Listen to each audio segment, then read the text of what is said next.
Dude, hold on. I don't mean to stop. Stop. Just don't. Stay right there. Don't move. I don't freaking believe what I'm hearing. So I want to be able to show my friends, okay? Dude, just tell me. How did you get sick one day and you woke up and you could do that? He's been singing because of Hank Williams. He ain't singing like Hank. I know, man. That's just an old blues He's song. singing like the guy who taught Hank. Just another day with my Lord has kept me. Yes, it is just another day that I've been in my Savior's care. Yes, it is. Once I through his love and arms all around me. Yes, it did. And there I found peace and joy right there. Just another day I've been working in God's vineyard. Oh yeah, just another day. You know He kept me by His side. Oh yeah, I know, and just 'cause I heard you've been leaving, it said I want you. It says I'm a rest a while. Son, that was smoking good. What's your name? Brandon. Brandon? I'm telling you, I don't say that lightly. That you've got. Who taught you melisma? That's what you're doing. That's unbelievable. But you're on pitch. I mean, it's absolutely. You've got a smoking good voice. You really do. Peace. Keeping it real, Rami. Back at you again. I hope your day is going good. I am mobile on the clock again doing this plantation work, but never mind that. Today I wanted to talk about judging a book by its cover, and I had two stories. And this happened a while ago. I don't think I ever recorded it, so I just wanted to share with you guys. The first thing, excuse me, there's a little bug in here. The first story, I was going to a donut shop to get some food, and on my way in, it was a brother outside that was asking for some money, and I said, no problem. As soon as when I get the change, I come back out. I got you. So I get my food, and I give him a couple of Federal Reserve notes, not money, just to make that clear. And I started talking to him. That was the thing, is that around that time I realized that I wanted to be more like compassionate to people that had less than myself, or was quote unquote homeless, or bum, what we would call a bum. Just because like I would help out, but I don't think I was treating people with enough like human dignity or just respect. It's kind of like I give you the money, thanks, and be on my way. So I just got into the habit of just saying, what's going on, what's your name, what's like, just talking to him. And so as I'm talking to this brother, just seeing, what's going on with him, a European man walks up who also appears homeless, and he's like, man, I just wanted to say that it's really good that you are just looking out for people that are less than. We need more of that in the world. And and we all were talking for a minute. I'm like, yeah, I feel that. And I remember he said something to the effect of, and this is what caught my attention. He had something to the effect of like, see, you never we need to be helping people and showing compassion, because you really don't know who people are. You know, you never know who could be Jesus. It could be you. And then he looked right at me when he said it. And I was like, you know, just like, it just hit me. It's just like, where did that come from? This European dude said I could be Jesus. Look, you know what I mean? And I said, what's your name, brother? And he said, I don't remember the exact name at the moment, but it was either like Stephen or William or, you know, something very plainly European. And I was like, word, you know, pleasure to meet you. My name is Rami. You know, much love to you, brother. And as soon as I said that, he took a step back and he bowed. Sorry, I'm driving. He took a step back and he bowed and he said, Assalamu alaikum. He said, my Muslim name is like Kareem Abdul or something like that, Abdul Kareem or something like that. And I was just like so blown away, because up until that point, just looking at him, I would have never thought he knew anything about Islam or had a Muslim name or anything like that. And as soon as I let on that I, you know, gave him my Moorish name as opposed to the, you know, the government name or the European name that was placed on me, he bowed and he said, Assalamu alaikum. And he said, yeah, I got my Muslim name from the temple up the street or something like that. And I was blown away. So, you know, that moment, that experience taught me, don't judge a book by its cover, because you really don't know who you're talking to, and you really don't know what they know. You know what I mean? The same, you know, and it really clicks, because the same way I was looking at him and not expecting him to know anything, I know that people look at me and don't expect me to know some of the things that I know. You know, so it's something that I try to remind myself and try not to do my best not to judge people by the color of their skin, because it really is not about, you know, this shell that we're, oh man, it's amazing. I don't know if you can see that right there. See that moon up there? I don't know if you can see that, but it's real amazing right here. You really don't know, you know what I mean, who those people are, and you really don't know what they're about. And Noble Drew Ali said that, man. If you try to determine, I think, a person's nationality from their appearance, you'll be burnt up from the start, or something to that effect. Basically, don't judge a book by its cover. Now, another situation that happened that was also just as mind-blowing was when I was on the clock working, driving, and I picked up this European lady from the airport. And when I pulled up and I hopped out to get her, she had this energy about her that just said a pompous asshole. You know what I mean? Like just one of these rich people that was just gonna be, you know, kind of rude, and it was just gonna be one of those trips. So I'm like, no problem. We get to talking. Turns out she has a Asian husband and a, you know, half Asian, half European daughter, who's a professor at either Yale or Harvard. Yeah, either Yale or Harvard, one of those two, an Ivy League school, serious Ivy League school, and is like was like the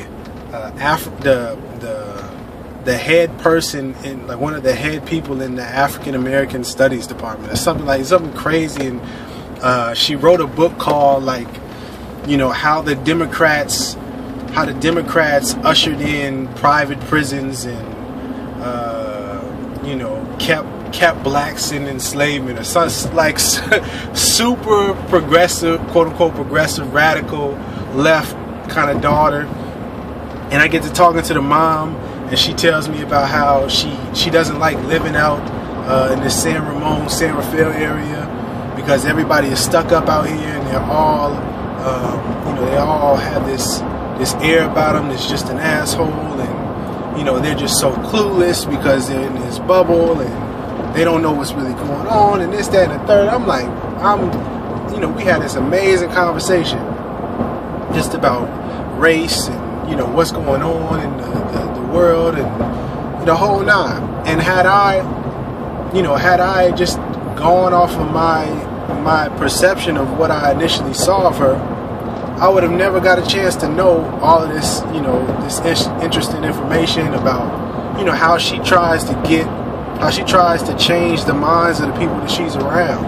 You know what I mean? And it's difficult because most people are closed-minded. And I'll tell you another one too. And so that was mind-blowing. Then we get to our house, right? We get to our house, amazing house, way up on this hill somewhere, like 2.5, 3 stories it damn near look like. And it's raining, but I look on the side, I can see something on the side of her house. So I creep over and I look, and she got this gigantic mural of some sort of Egyptian artwork on the side of her house. I'm just like, you know, yet again, don't judge a book by its cover. And then the last one, I was working in Napa. I was up in Napa. And this is what's crazy. This was at a time when I had stopped doing this work, you know, and I stopped teaching and stopped making videos and the whole nine. It was just trying to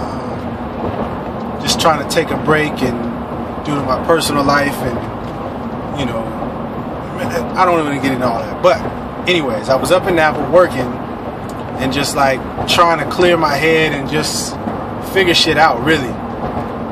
And this big ass European dude walks in and he starts talking to me about whatever, driving and the different stuff that we go through as drivers or whatever.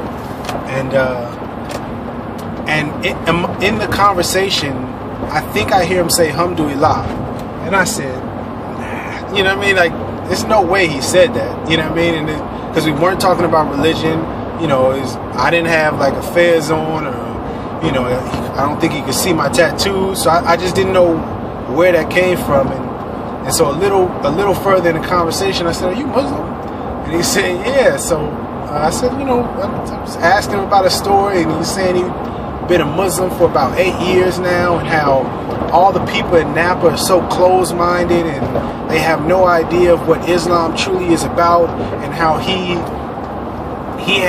was roommates with these Somalian brothers.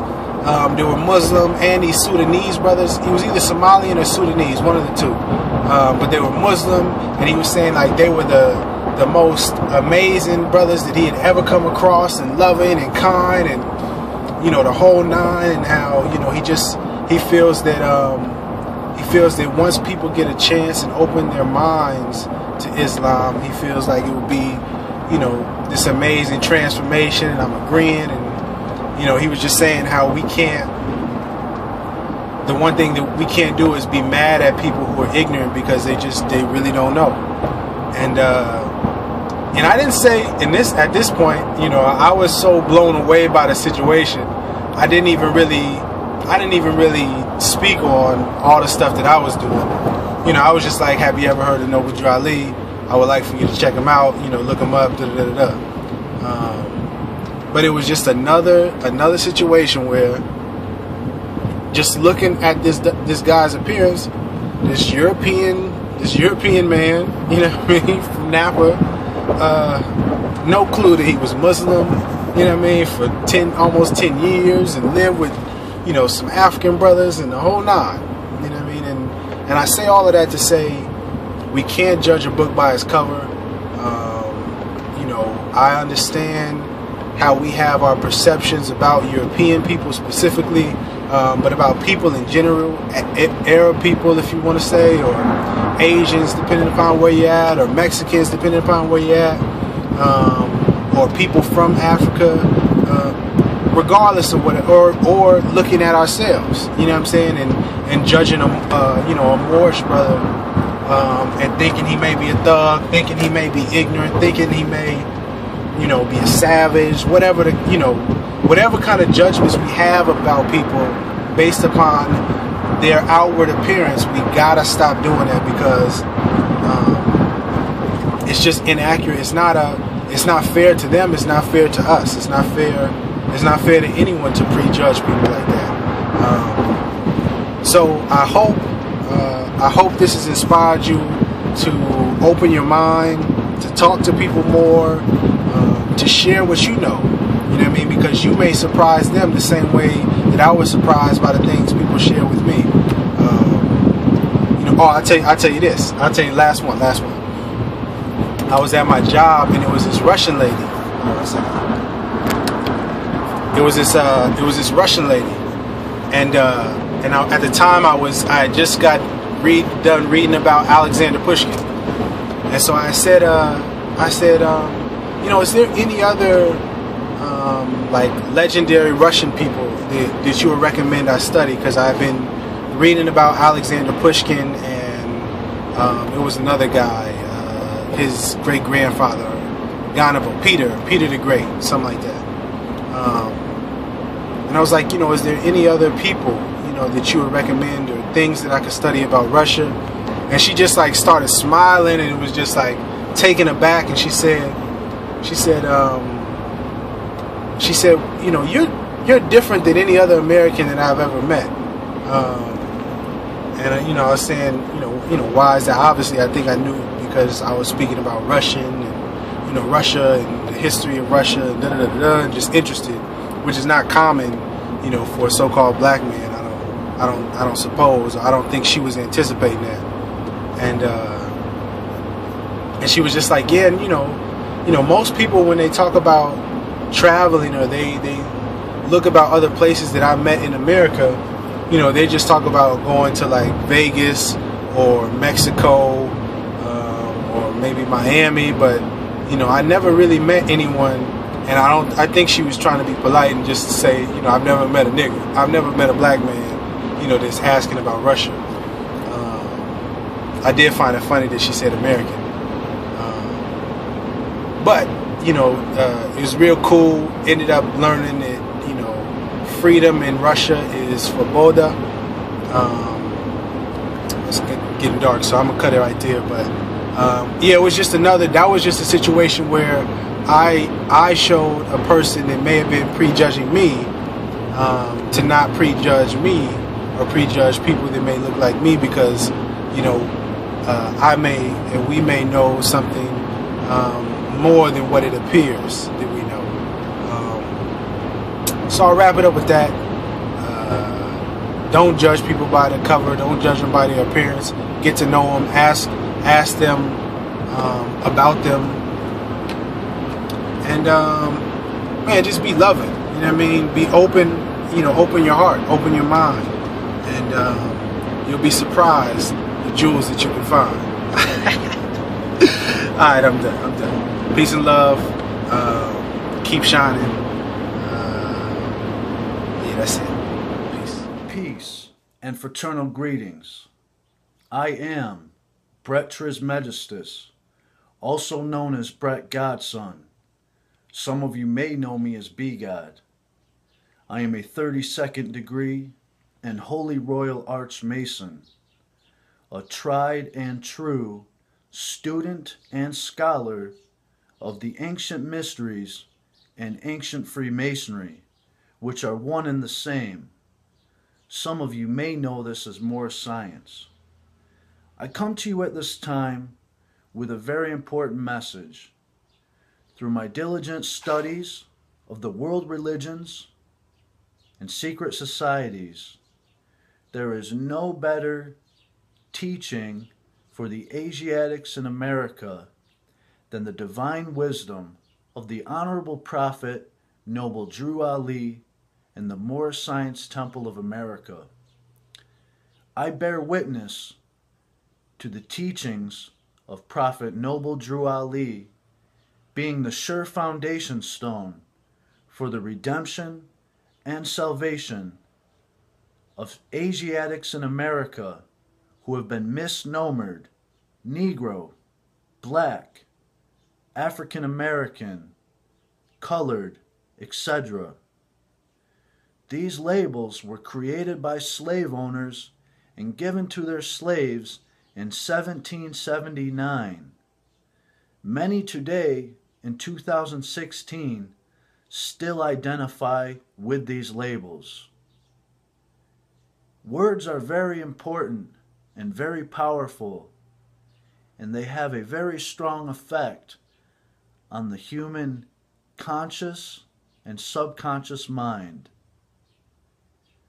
These labels were forced upon the Asiatics as a means to dehumanize them and to take away or weaken their identity, their power, their culture, their heritage, and much more. It is very important that you stop identifying with these labels and that you proclaim your nationality and divine creed in the Moorish Science Temple of America. Look into and discover the gifts that the Honorable Prophet Noble Drew Ali prepared for you long ago. I leave you on the 5 points of Moorish science: love, truth, peace, freedom, and justice.